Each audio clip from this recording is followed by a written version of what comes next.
নমস্কার সকলকে, আশা করি সকলে ভালো আছো। তো আমি অনেক দিন আমার ব্লগ দেওয়া হয় না, তো আজকে আমরা চলে এসেছি পুষ্পা 2 দেখতে। তো এটা আমরা অনেক দিন আগেই গেছিলাম, বাট ভিডিওটা আমরা আপলোডই করা হচ্ছিল না। তো ফাইনালি আমরা সবাই মিলে চলে গেছি কৃষ্ণনগরের মলে। তো এখানে দেখো আমরা সবাই ঢুকে পড়ছি, আর অলরেডি শো স্টার্ট হয়ে গেছে, তো পুরো কন্টিনিউ দেখতে থাকো।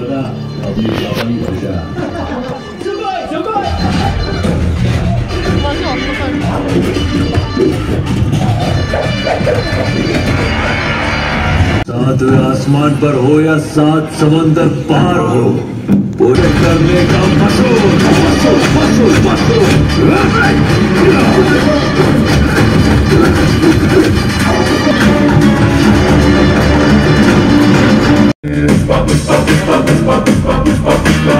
इतनी गहराई तेरी सागर की क्या हद है।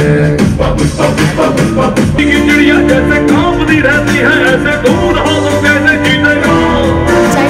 মুভি দেখা হয়ে গেছে, মাঝখানেও খেয়ে নিয়েছিলাম অনেক কিছু। তো দেখতে পাচ্ছ কিছু পিকচারও আপলোড করলাম। আর ফার্স্ট টাইম রাহুল আমাকে 7 বছরেই প্রথম সিনেমা নিয়ে গেল। তো চল, মুভিটা খুব একদম আহামরি আমার অত ভালো লাগেনি, আবার খুব খারাপও লাগেনি, দেখার মতন। তো চলো তোমরা একবার গিয়ে দেখে আসতে পারো। তো চলো টাটা।